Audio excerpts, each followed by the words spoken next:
considerar el primer sermón. Les voy a explicar un poquitito la serie, ¿ya?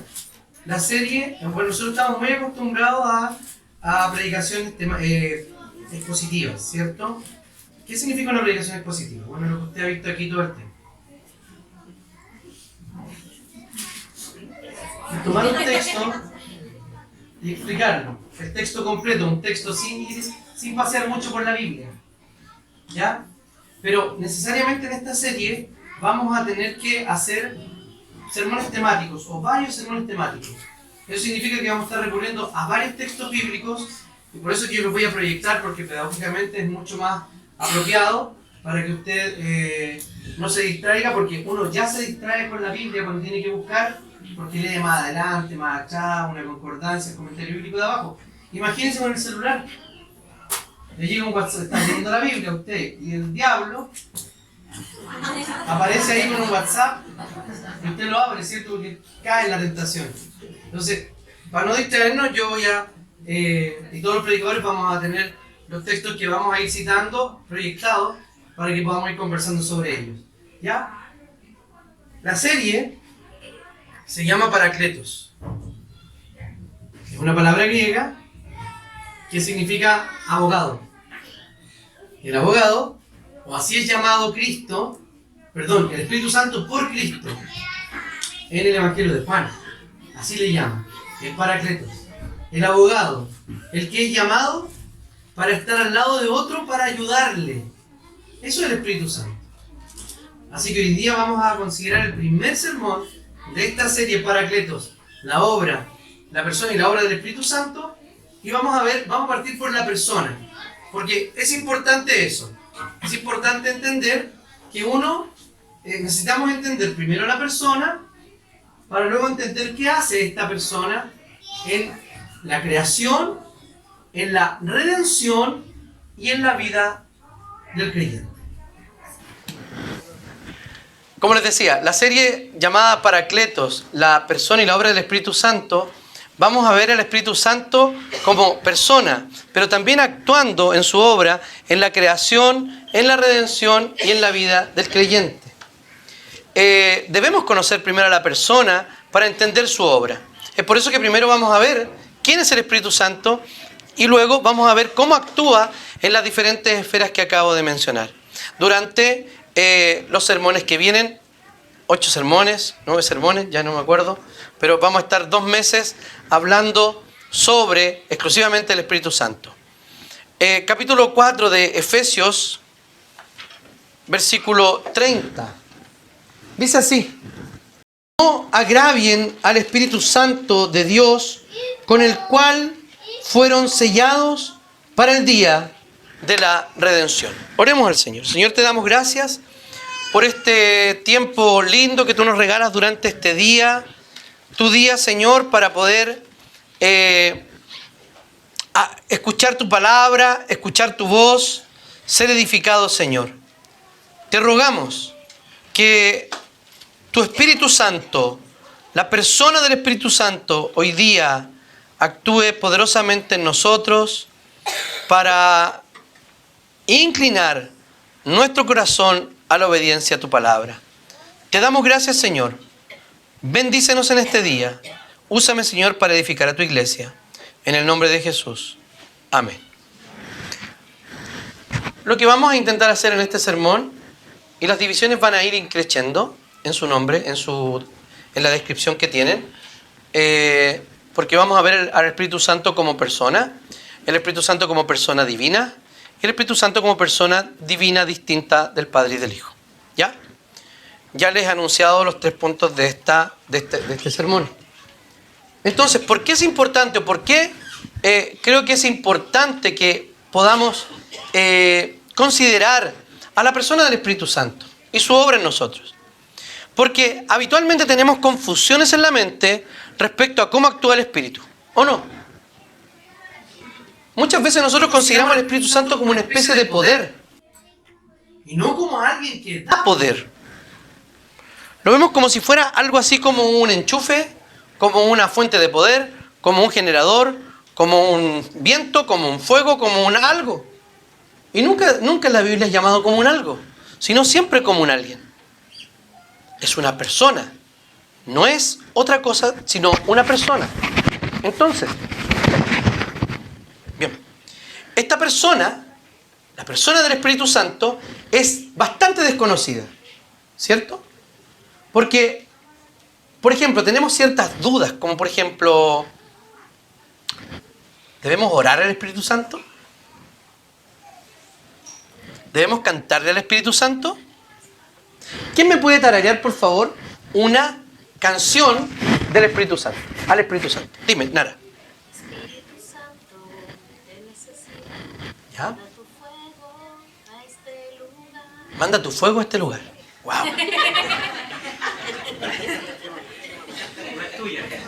Dice la palabra del Señor así. Dice así la palabra del Señor.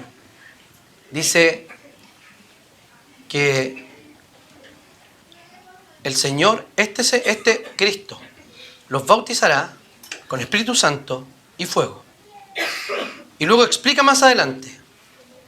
Dice que a unos Él vendrá y separará la paja del trigo. Y al separar la paja del trigo, dice que el trigo lo pondrá en el granero. Y la paja, ¿qué pasará? Al fuego eterno. Manda fuego, Señor. Manda fuego, Señor. Manda fuego en Pentecostés. Primero, Pentecostés ya pasó. Y eran lenguas como de fuego que estaban sobre cada uno de ellos. El fuego ciertamente es un símbolo del Espíritu Santo como espíritu purificador. Pero cuando habla de enviar fuego, en el texto que acabo de citar, de allá, de Mateo, cuando Juan el Bautista está hablando acerca de Jesús, está diciendo que todos van a ser bautizados, unos con el Espíritu Santo y otros con fuego. No es que el que sea bautizado con el Espíritu Santo es bautizado con fuego. ¿Se entiende? Porque al trigo lo pone en el granero. ¿Esos por qué fueron bautizados? Con el Espíritu Santo. Y a los que mandó a quemar como paja, con fuego. Entonces, ese texto está hablando del fuego como una condenación y un juicio de Dios. O cuando hablamos de que, o cuando cantamos de esas canciones, ¿vale? La que me citaste, por favor. Tarareala. Espíritu Santo de Dios, ven y toca mi vida. Ven, dice, ven y toca mi vida. Esto no está ensayado por si acaso. Ojo, esto es solamente improvisación. Ven y toca mi vida.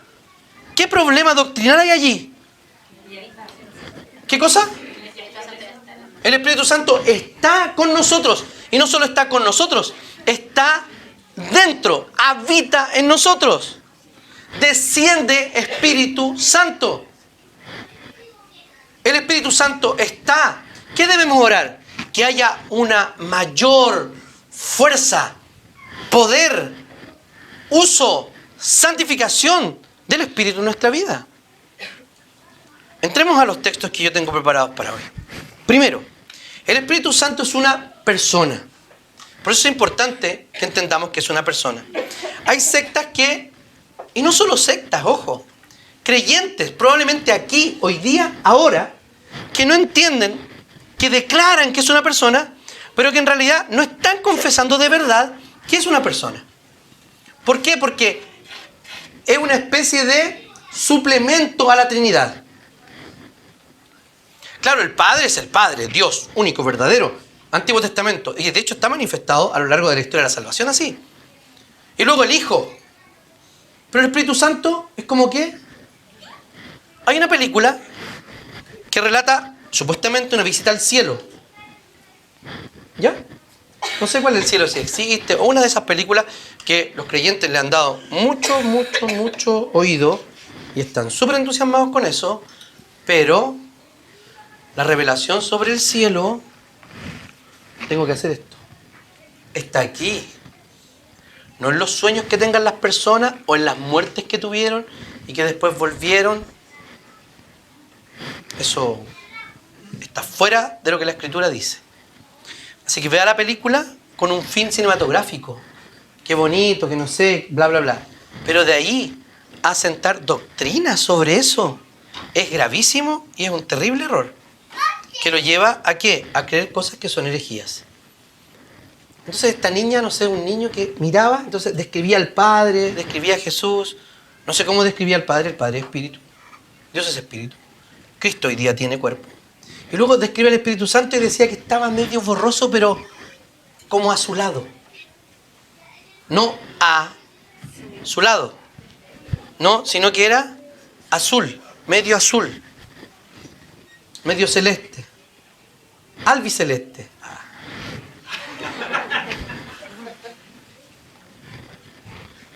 Medio celeste. El micrófono. Medio azulado. No le daba una personalidad, sino que era una especie de fuerza, una cosa etérea. ¿Por qué? Porque es espíritu, obvio. Pero no pasa eso con el Padre, que también es espíritu. Entonces tenemos que entender la idea o el misterio trinitario para poder acercarnos a esto. Vamos a ver algunos atributos personales del espíritu. Se le atribuyen sentimientos. Hay algunos que creen que el Dios no puede tener sentimientos, pero eso va en contra de la Biblia. La Biblia dice que el espíritu se entristece. Y ahí está la Reina Valera contemporánea que dice así: no entristezcan al Espíritu Santo de Dios, con el cual fueron sellados para el día de la redención. Fíjese lo que dice el texto. Dice que uno con los actos, con la vida, puede entristecer al Espíritu. O sea, usted dígale cosas a un río que tiene mucha fuerza. O párese frente a una represa o a una generadora de electricidad y oféndala. ¿Qué va a pasar? Va a seguir generando electricidad y le va a importar un rábano lo que usted diga. Bueno, no es así con el Señor. El Señor tiene, el Espíritu Santo, que también es Señor, tiene la posibilidad, como una persona, de entristecerse, de manifestar ese sentimiento. Y fíjense que con Él fuimos sellados para el día de la redención. Significa que el Espíritu Santo ha venido a nosotros como persona y está en nosotros como una garantía para cuando nosotros seamos definitivamente redimidos. ¿Y saben quién va a llevar hasta allá toda la historia de la redención? El Espíritu Santo. Porque es el Espíritu Santo quien guía y perfecciona el desarrollo de esta historia redentiva. También dice que conoce. En 1 Corintios dice lo siguiente. ¿Estamos atentos? Estás nervioso, pero tranquilo. Eres el que tiene que escuchar mejor esta predicación. Ahora bien, Dios nos ha revelado esto por medio de su Espíritu. Pues el Espíritu lo examina todo, hasta las profundidades de Dios. En efecto, ¿quién conoce los pensamientos del ser humano sino su propio espíritu que está en él? Asimismo, nadie conoce los pensamientos de Dios sino el Espíritu de Dios. Entonces, ninguno de nosotros puede decir que sí, es que nosotros somos esta parte material e inmaterial y es división. Sí, hay dos partes, pero lo que creemos que estos dos elementos, material e inmaterial en el ser humano, componen el ser. Tal cual como, en esencia, son exactamente iguales, pero son distintas personas. Ojo, cuando hablamos de personas, no estamos hablando como nosotros hablamos de personas, que inmediatamente ponemos signo igual, individuos, sino que son personas porque tienen funciones, y ojo, aquí no estoy caminando por el lado del sabelianismo, los que saben esto, no, sino que cumplen ministerios específicos, pero nunca independientes del resto de las personas de la Trinidad. No son simples máscaras o funciones, como lo dije, sino, por ejemplo, es que ahora yo soy papá, pero a veces soy hijo y después soy empleado, pero soy la misma persona. No, está hablando de tres personas que actúan en la historia de la redención de manera distinta y diferenciada, pero que son el mismo Dios. Entonces, está hablando de que conoce. Las fuerzas no conocen. El Espíritu sí conoce, y conoce hasta lo más íntimo de Dios. Expresa voluntad. Fíjense lo que dicen los capítulos allí en Hechos, esto que acabo de citar de Hechos. Mientras ayunaban y participaban en el culto al Señor, el Espíritu Santo dijo. ¡Wow!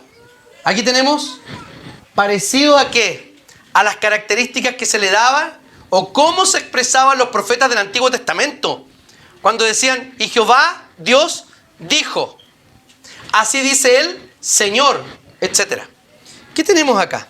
Dice así: apártenme ahora a Bernabé y a Saulo para el trabajo al que los he llamado. Cuando está hablando así, está expresando voluntad, pero no una mera voluntad sobre un asunto menor, sino está expresando voluntad sobre ¿qué? Sobre el propósito que Dios, el Dios Trino, tiene para su iglesia y tenía para su iglesia en específico allí en Antioquía, para sacar a los 2 mejores obreros de ese lugar para enviarlos en misión. O sea, estamos viendo al Espíritu Santo actuando, expresando voluntad sobre la misión. Cuando tenían problemas las iglesias y habían allí gentiles y judíos, estaba mezclada ya la congregación, había un problema complicado porque había un problema respecto de los alimentos, de qué comer, de qué hacer respecto a la mesa. ¿Qué dice acá? ¿Qué dice la iglesia? Se reúne en una asamblea. Esa asamblea toma una decisión respecto de qué va a pasar.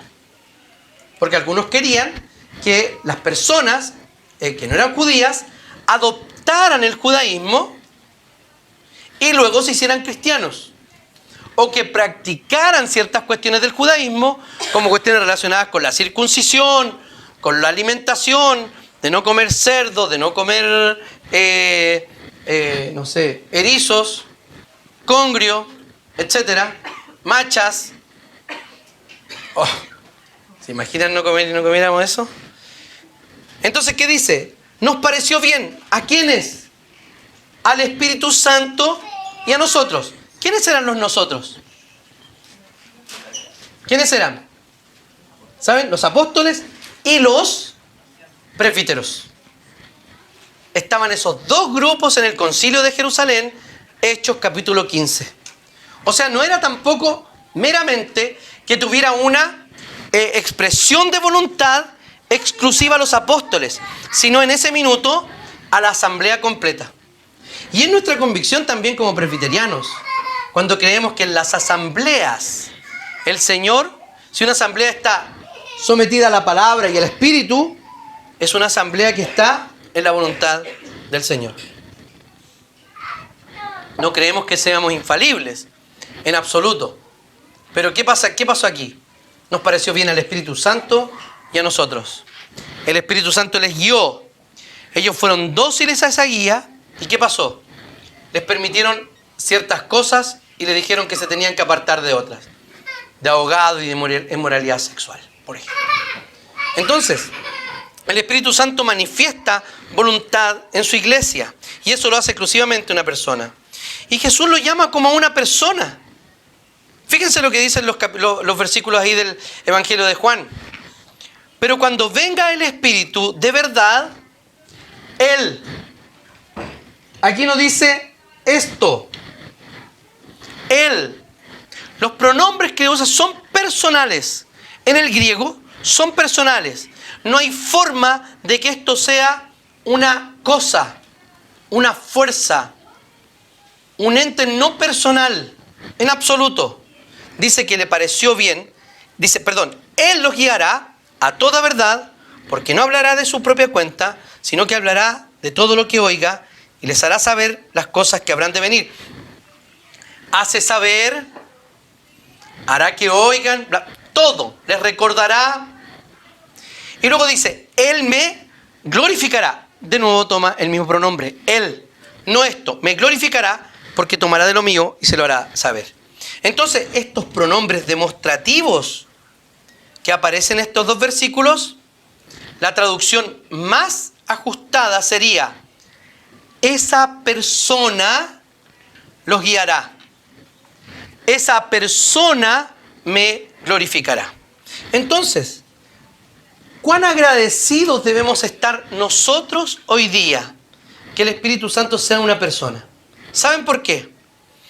Porque es precisamente esa persona de la Trinidad la que hoy día está en nosotros. Y fíjense el misterio profundo que hay aquí, revelado en la Escritura. Que un Dios omnipotente, enorme, trascendente, que lo llena todo. Ese Dios, Espíritu Santo, habita en cada uno de nosotros de manera específica, individual, personal. Hombres y mujeres finitos, pecadores, indignos. Esto creo que ya lo dije. El Señor debe poner una especie de control en nuestro cuerpo y en nuestro organismo. Debe haber algún tipo de, no sé, alguna especie de vacuna. ¿Les digo por qué? Porque es como algo demasiado grande, una persona demasiado grande y poderosa habitando en nosotros, tan miserables comparativamente hablando con Dios. Deberíamos explotar. Deberíamos no poder mantenernos de pie. Pero el Señor habita en nosotros. Ojo, en todo momento. A veces usted puede sentirlo. Porque uno siente la presencia de Dios en diferentes formas durante la vida, ¿o no? Y no estoy hablando de que se paran los pelitos de aquí atrás. No. De sentir realmente que Dios está con nosotros en un momento determinado de la vida. Pero esos momentos que usted no siente ni pelitos parados aquí atrás, ni siquiera tiene una convicción tan radical de que Dios está con usted, ¿sabe lo que pasa? Dios sigue con usted. El Espíritu Santo sigue habitando en usted. Sigue habitando en mí. ¿Por qué? Porque esa persona, y por ser persona precisamente, nos puede convencer de pecado. Y con ello nos ha guiado hasta Dios. Morar dentro de nosotros y darnos poder sobre el pecado es una tremenda bendición. O sea, no estamos solos en ninguna circunstancia de la vida. Cuando estamos peleando con la prueba, la dificultad, cuando estamos peleando contra el pecado, cuando algo nos está pasando en el trabajo, donde sea, o cuando nos está yendo demasiado bien, el Espíritu Santo mora en nosotros para guiarnos y mantenernos en el camino del Señor y no vivir vidas, ¿qué hablábamos hoy día? Vidas falsas. De no vivir vidas falsas, sino la verdadera vida en el Espíritu que Dios nos regala. Entonces, también, imagínense, el Espíritu Santo al habitar en nosotros nos ilumina nuestra mente para entender la Biblia, para poder conducirnos acorde a la voluntad de Dios, expresada en la Escritura, para dirigirnos en oración, incluso para llamar ministros y ancianos y diáconos en la iglesia. El Espíritu Santo está en cada momento en nosotros. Y por eso es que agradecemos que no sea una fuerza, que no sea un algo, sino que sea una persona. Entonces, nuestra relación con el Espíritu no es con un mero poder, luz, guía, incluso un consuelo despersonalizado, algo así como una barra de chocolate o un tarro de Nutella, porque hay personas que pueden ser consolados por eso, ¿no? O por un litro de helado, o un paquete de papas fritas. Me siento mal, me siento deprimido, ¿qué? Chocolate. Porque podemos sentir así, no, Espíritu Santo. Así, chocolate, helado o Espíritu Santo. No, Espíritu Santo, ya. No, pues no es así.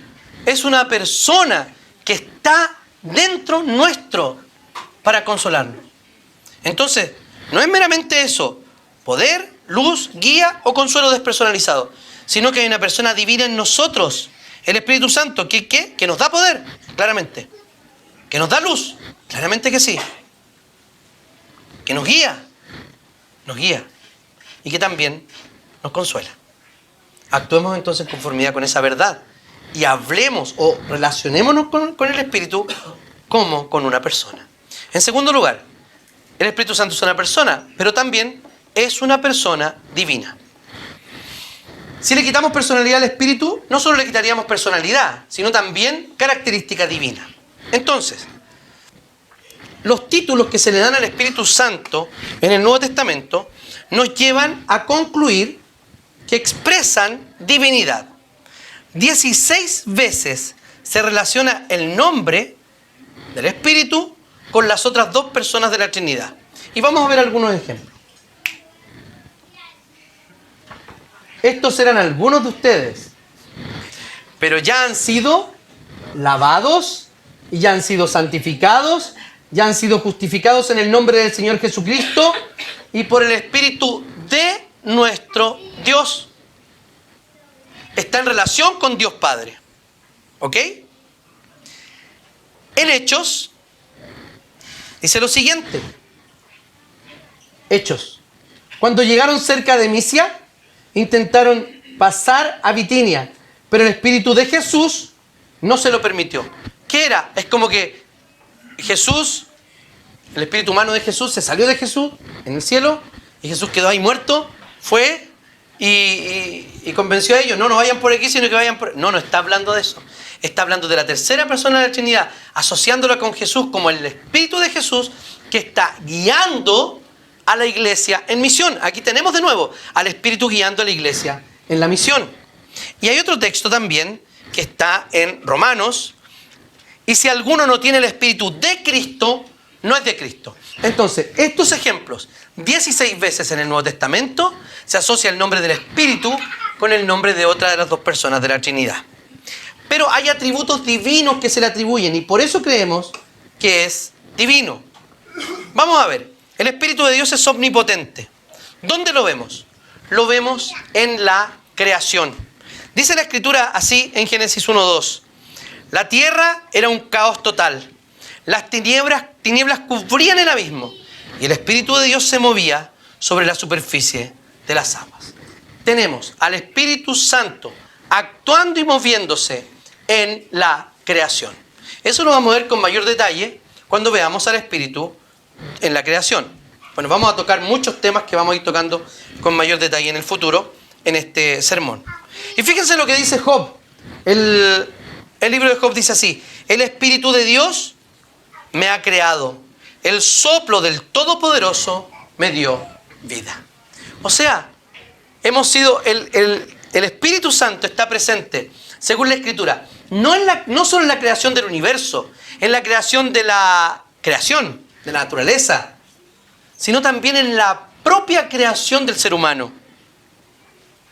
Esto quiere decir que el Espíritu Santo no solo actuó en el nacimiento de Jesús, que lo hizo de manera especial, única y milagrosa, claramente, porque no había participación de varón. Pero eso no significa que el Señor no actúa en nuestros propios nacimientos, en nuestra propia concepción.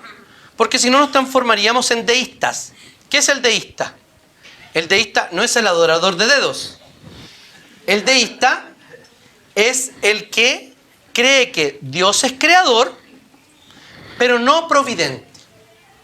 O que la providencia es un único acto divino que deja funcionando todo como un reloj y luego se va. El relojero que construyó este reloj no está acá, ¿cierto? Pero ¿qué certeza tiene ese relojero? Que por una cantidad determinada de años, ¿qué va a pasar con este reloj? Va a funcionar, va a dar la hora, ¿cierto? Así son los deístas. Los deístas creen que Dios crea, pone todas las leyes para que esto funcione, pero se va. No, nosotros no creemos eso. Nosotros creemos que la ley de gravedad que funciona, si yo, de hecho está funcionando, porque yo siento el peso de este vaso. Si lo suelto, cae y se derrama el agua. ¿Lo hago? No lo voy a hacer porque usted sabe que va a funcionar. Creemos que el Señor está presente, garantizando que todo eso funcione. Rotación, traslación. Eso magnífico que los científicos dijeron que iba a suceder, ¿o no? ¿Y dijeron cuánto iba a suceder? ¿Cuándo iba a suceder? Sí. ¿Dijeron cuánto iba a durar? Sí. ¿Por qué? Porque así es la perfección de la creación de Dios.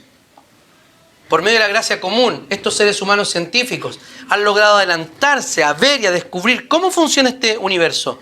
Y han dicho, esto va a pasar. ¿Y qué pasa? Pasa exactamente como dijeron que iba a pasar. La creación del Señor, perfecta. El Espíritu Santo aquí, mostrado y puesto como Espíritu creador, no solo de la creación, sino también de nosotros. También actúa de manera sobrenatural, como ya lo dijimos, en el nacimiento virginal de Jesús. No es el Padre el que viene, sino que dice, el ángel respondió, el Espíritu Santo vendrá sobre ti y el poder del Altísimo te cubrirá con su sombra. Por eso el santo ser que nacerá será llamado Hijo de Dios. Tenemos al Espíritu Santo actuando en un evento maravilloso de la historia de la redención, que es la milagrosa concepción de Jesús.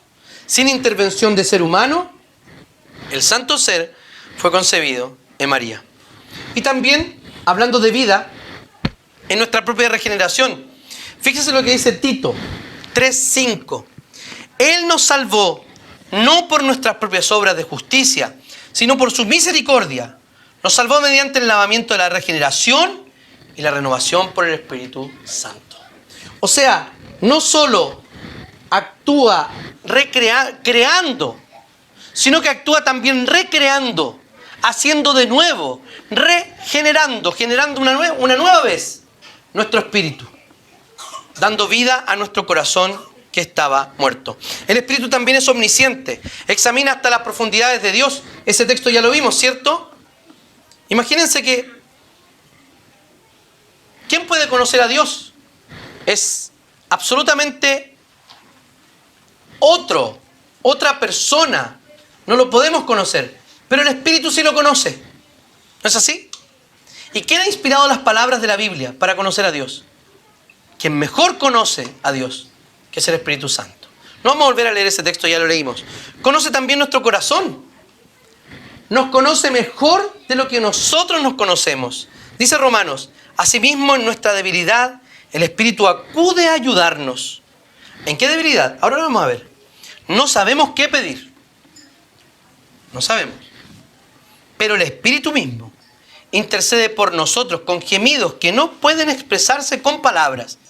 Y Dios, que examina los corazones, sabe cuál es la intención del Espíritu, porque el Espíritu intercede por los creyentes conforme a la voluntad de Dios. Fíjense qué maravilloso es este texto.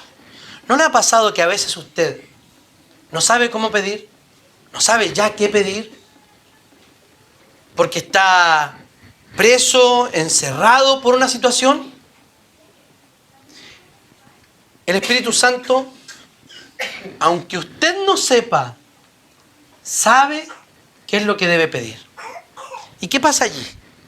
En el interior del corazón, mientras uno está orando, el Espíritu intercede con esos gemidos indecibles y está delante de Dios diciendo, mira, esto en realidad lo que Sebastián, Zulema, Margarita están pidiendo. Así de profundo nos conoce el Espíritu Santo, porque está dentro de nosotros. Así que cuando usted está arrodillado o tirado de guata, orando al Señor, ya no sabiendo qué pedir, porque las circunstancias son muy agobiantes, el Espíritu Santo está gimiendo al interior suyo para pedirlo exactamente lo correcto. O sea, esa es la debilidad. En esa debilidad, el Espíritu Santo, como abogado, está llamado ¿para qué? Al lado de nosotros, para interceder, para ayudarnos, para representarnos en ese momento cuando estamos sin palabras, porque ya no sabemos para dónde cortar en la oración. El Señor sabe exactamente lo que debemos pedir. El Espíritu Santo está allí para interceder a nuestro favor. No solo es omnisciente, sino también es omnipresente. El salmista David decía, ¿dónde puedo esconderme de tu espíritu? ¿Cómo podría huir de tu presencia? El Salmo dice que no puede ir ni al cerro, ni a la profundidad del mar, ni a ninguna parte, porque el Espíritu del Señor está en todas partes. Entonces, si tenemos estos tres atributos que son fundamentales en la comprensión del ser divino. Omnisciencia, omnipresencia y omnipotencia. Omni significa todo, o sea, todopoderoso, todo sapiente, todo presente. Si solo ese atributo es divino y el Espíritu Santo los tiene, entonces concluimos que el Espíritu Santo no es solo una persona, sino que es una persona divina. Y luego, para finalizar los atributos, habla del Espíritu eterno, hablando de Jesucristo, cómo se ofreció. Si esto es así, ¿cuánto más la sangre de Cristo, que por medio del Espíritu eterno se ofreció sin mancha a Dios, purificará nuestra conciencia de las obras que conducen a la muerte, a fin de que sirvamos al Dios viviente, por medio del Espíritu eterno? Cualidad única y exclusiva de Dios. El Espíritu también entonces es eterno. Si el Espíritu Santo los tiene, entonces el Espíritu Santo es Dios. Entonces el hecho de que el Espíritu Santo sea una persona que habita dentro de nosotros, si no fuera Dios, haría bulto. Nada más, ocuparía espacio. Si es una persona que habita en nosotros, pero no es Dios, entonces ¿qué no podría hacer? No podría llevar a cabo su obra maravillosa en nosotros, ni en la creación, ni en la inspiración de la Escritura, ni en la iluminación de nuestra mente para entenderla, ni tampoco hubiera podido superar nuestra depravación para regenerarnos, para santificarnos día tras día. Entonces debemos sentirnos agradecidos de que no sea un ser finito como nosotros, sino una persona divina. Y en tercer lugar, el Espíritu Santo es una persona distinta del Padre y del Hijo. A lo largo de la historia, para entender el misterio trinitario, han surgido muchas herejías. Entonces, hubo un presbítero en el siglo III, llamado Sabelio, que enseñó algo así llamado como el modalismo, y también hoy día llamado sabelianismo. ¿Qué hizo Sabelio? Hizo lo siguiente. Interpretó la palabra persona, cuando se utiliza esa nomenclatura de persona, comenzó a hacer lo siguiente. Dijo, persona en griego es máscara. ¿Ya? De ahí viene la palabra persona. Por eso que si lo entendemos desde ese punto de vista, llegaríamos a la conclusión que llegó Sabelio. Entonces, ¿qué dice? Es una sola persona, es un solo actor, como en el teatro. Entonces, ¿qué hace? Para interpretar varios personajes, toma distintas máscaras. En este caso serían 3 máscaras. La máscara del Padre, la máscara del Hijo, la máscara del Espíritu Santo. Algo así creen, por ejemplo, los testigos de Jehová, dando una fuerte preponderancia, y más que sabelianismo, ellos serían subordinacionistas, que hay una jerarquía, el Padre es mayor, el Hijo es creado, y el Espíritu Santo es una fuerza. Eso creen los testigos de Jehová. Así que, hermano, ni por curiosidad, no hable con ellos. Con los herejes no hay que hablar. Si usted tiene un interés de predicarles el Evangelio, el espíritu de, ¿cómo se llama? De Russell, el fundador de los testigos de Jehová, o de Sabelio. Ojo, esta broma puede ser distractiva. No creemos que los espíritus vengan por si acaso. Ya. Si es con un fin misional, claro que sí. Pero si es por curiosidad o por compartir con otra religión, está totalmente perdido en ese sentido. No lo haga. Entonces, ¿qué sostiene el modalismo? Voy a citar a un autor llamado Michael Horton para definirlo. Dice, el modalismo sostiene que en realidad solo hay una persona divina que se revela a sí misma en una ocasión como Padre, en otra como Hijo y en otra como Espíritu Santo. Las personas son simples apariencias o máscaras, como las personas que usaba un solo actor que representaba diferentes papeles. Hoy día tenemos una secta que algunos la consideran evangélica. Yo la considero una secta que no está dentro del mundo evangélico. llamados hoy día solo Jesús. Es esto, sabelianismo. Sabelianismo. ¿El sabelianismo entonces qué era? ¿Qué dicen ellos? El único nombre que se le ha dado es Jesús. Y Jesús es el Dios, pero que está manifestado en estos modos de existencia divina. Esa unicismo para poner en una sola persona tres manifestaciones distintas de una misma persona. Lo entendemos de otra forma. Es una misma esencia, un mismo Dios, y en ese Dios tres personas que no se confunden, pero que son distintas, son iguales en su esencia, en su poder, en su dignidad. No son mayor una de la otra, para nada. Los invito a leer en su casa Credo Niceno y el Atanasio. Lean esos credos, claramente explicado, y vamos a leer un pasaje de ellos un poquito más adelante. Entonces, esa idea de manifestación de máscaras atenta contra la diversidad dentro de la unidad de la Trinidad. La Escritura nos muestra de manera diferenciada al espíritu de las otras dos personas. Por ejemplo, en el bautismo de Jesús, dice que después de ser bautizado, fíjense quién está allí. Jesús salió del agua. Ya, salió del agua. No dice que lo hundieron y salió. No hay nada de inmersión aquí. Salió del agua. Entonces, cuando sale del agua, ¿qué pasó? ¿Cuál era el río Jordán, cierto? Se abrieron los cielos y él vio al Espíritu de Dios que descendía como paloma y se posaba sobre él. Desde los cielos se oyó, parece que solo él vio, pero todos oyeron, una voz que decía: este es mi Hijo amado, en quien me complazco. Si yo hablo de mi Hijo, ¿quién habla? El Padre. ¿Dónde está acá esta unidad inseparable o indistinguible? Están claramente distinguidos. Padre, Hijo y Espíritu Santo. El Hijo siendo bautizado y encarnado, ¿o no?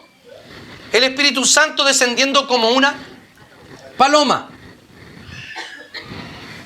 Y el Padre hablando. No es que Jesús estaba así. Este es mi Hijo amado en el que yo tengo. No fue ventríloco. Para que creyeran. Y uno de los discípulos tiene una paloma para que... No. Está claramente distinguidas o diferenciadas las personas de la Trinidad. En la promesa del envío que el propio Jesús hace respecto al Espíritu Santo, dice así: yo rogaré, yo Jesús, rogaré a otra persona, que ¿quién es? El Padre, y Él les dará otro Consolador, para que esté, Paracletos, para que esté con ustedes para siempre. No es Jesús quien está con nosotros hoy día, sino ¿quién es? El Espíritu Santo. No es el Padre quien está con nosotros, ¿quién es? El Espíritu Santo. Pero ¿saben qué? ¿Por qué nosotros de repente como que nos olvidamos del Espíritu? Como que cachamos mal las cosas respecto del Espíritu. O de repente nos olvidamos y como que queremos meterlo así como con sentimiento de culpa. Oh, no he orado al Espíritu Santo. No, estos son gajes del oficio del Espíritu. Porque el Espíritu Santo no está para que lo adoren a Él. ¿Qué dice? Lo que leímos delante en Juan, Él me glorificará. Entonces el Espíritu Santo, la obra del Espíritu, ¿a quién apunta? Para que nosotros miremos a quién. Para que nos parezcamos a quién. A Jesús. Trabaja para otro. Trabaja para Cristo. Y está llamado para estar al lado nuestro, para ayudarnos, para auxiliarnos. Entonces esa labor lo pone a veces en un segundo plano o tal vez, en lenguaje moderno, tras bambalinas. En la predicación de Pentecostés, el mismo Pedro dice así: y como él fue exaltado por la diestra de Dios, recibió del Padre la promesa del Espíritu y ha derramado esto que ahora están viendo y oyendo. Distinción también entre las tres personas de la Trinidad. Entonces, el Espíritu Santo no es un poder que emana, es una persona enviada. Ahora vamos a leer el credo de Atanasio, que dice así. ¿Está? Sí, sí está. A ver, dale. Ahí está, pues, Lía. De igual manera, yo dije no lo habré puesto, me hizo dudar. De igual manera, el Padre es omnipotente, el Hijo es omnipotente y el Espíritu Santo también es omnipotente. Sin embargo, no hay tres seres omnipotentes, sino un solo ser omnipotente. Así, el Padre es Dios, el Hijo es Dios y el Espíritu Santo es Dios. Mas no hay tres dioses, sino un solo Dios.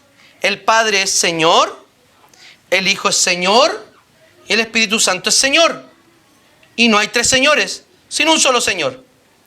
Y así la verdad cristiana nos obliga a confesar que cada una de las tres personas individualmente, nos dice son, utilizaron muy bien la palabra, es Dios y Señor. Y la religión católica nos prohíbe decir que hay tres dioses o tres señores. El Padre no fue por nadie hecho, ni creado, ni generado. Y hay unas diferencias que son teológicas que no vamos a tratar hoy día. Sino que el Hijo no fue hecho ni creado, pero fue engendrado por el Padre. O como se dice en teología, eternamente engendrado. Por el Padre solo. El Espíritu Santo no fue hecho ni creado, pero procede del Padre y del Hijo. No hay confusión en las tres personas, pero hay distinción. No son una persona, pero sí un solo Dios. Bueno, los catecúmenos hemos tratado esa figura del es y no es, ¿cierto? No se confunden, pero son el mismo Dios. El Espíritu Santo, entonces, no es una persona más pequeña en la Trinidad. Nosotros confesamos los dos puntos principales del credo niceno en el artículo 3, donde dice que el Espíritu Santo es Señor y es dador de vida. Al confesar su señorío y que da vida, proclamamos que el Espíritu Santo es uno con el Padre y el Hijo, tanto en esencia como en operaciones. No hay tres señores, sino uno solo. Por consiguiente, en todo lo realizado por el Dios uno y trino, solo hay una obra divina. Aunque vemos, de alguna manera, liderando o siendo más prominente una de las personas de la Trinidad en cada uno de los eventos de la salvación, vemos que es el Dios Trino quien actúa. Porque en la creación actúa el Padre, el Hijo y el Espíritu Santo. Pero fundamentalmente, ¿quién está liderando allí? ¿Quién está? El Padre. Pero cuando vemos la redención, ¿quién está actuando allí? Porque no está muriendo el Padre ni el Espíritu. Pero dice que el Señor Jesús se entregó por el Espíritu Eterno. ¿Y quién lo entregó? El Padre. Cuando Jesús resucitó, dice que Dios lo levantó de entre los muertos. Dice que Él volvió a tomar su vida y que el Espíritu lo revivió de nuevo. Y así podemos seguir sumando acciones de la obra de Dios, del Dios Trino. Y ahora, no es el Padre ni el Hijo quien aplica la obra del Hijo en nosotros, sino que el Espíritu Santo es el que está llevando todo a la consumación.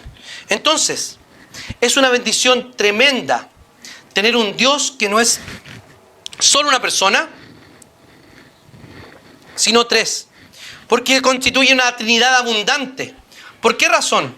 Porque no solo hay un Padre que nos ama y cuida de nosotros, sino también un Cristo, un Hijo que trajo salvación e intercede por nosotros, y un Espíritu Santo que mora dentro de nosotros y aplica esa salvación a nuestra vida. Para que terminemos, algunas aplicaciones. Al conocer al Espíritu como una persona, podemos relacionarnos entonces con Él como una persona. Al conocer al Espíritu como una persona divina, podemos estar confiados en quién es y que su labor de consuelo, de perfeccionamiento, de santificación y cuidado se va a llevar a cabo indefectiblemente. porque Él es Dios. Y conocerlo como una persona distinta del Padre y del Hijo, también podemos ver su actuar en nuestro interior. Fíjense que los señores humanos solo pueden ordenar ser obedecidos. Pero cuando Dios ordena ser obedecido, ese Dios verdadero, tripersonal, habla. Pero sus decretos son eficaces. ¿Saben por qué? Porque tiene a su Hijo como mediador, ocupando su lugar al lado de ellos en el cumplimiento de la misión. Pero también tiene al Espíritu, que obra dentro de ellos para ganar su consentimiento. O sea que cuando obedecemos, nunca lo hacemos a regañadientes, sino que el Señor nos ha mandado ¿a qué? A ser discípulos, ¿cierto? ¿Quién está mediando eso en la misión? El Hijo Jesucristo. Pero ¿quién nos anima? ¿Quién nos da poder para llevarla a cabo y para inclinar nuestro corazón a obedecer aquello? El Espíritu Santo. Y también nos dice la Escritura que el Espíritu Santo utiliza ordinariamente métodos para liberar criaturas a fin de que cumplan con el fruto que el Padre quiere que cumplan. Fíjense lo siguiente, queridos hermanos. El Espíritu Santo movía las aguas, abrió las aguas, descendió sobre los profetas para que ellos escribieran las palabras de Dios, ¿cierto? Posó sobre María. ¿Para qué? Para que naciera el Hijo de Dios. Son medios ordinarios, ¿no? Jesús nació milagrosamente, pero por un medio ordinario. Nació como nacen todas las guaguas. Se desarrolló en la guata de María como todas las guaguas. Esos medios ordinarios por los que actuó el Espíritu Santo sigue actuando hoy día. La predicación. Este medio ordinario de gracia es para beneficio nuestro y el Espíritu Santo actúa en este momento. También el agua, cuando somos bautizados, también por ese medio ordinario actúa el Espíritu Santo. Por medio del pan y del vino nos une en realidad con Cristo y con todos sus beneficios. Conectándolo con la serie anterior, es el Espíritu Santo quien toma todos esos medios ordinarios y comunes y los hace extraordinarios. ¿Para qué? Para hacernos cada día más parecidos a Cristo Jesús. Tengamos un momento de oración. Señor amado, te damos muchas gracias por tu palabra.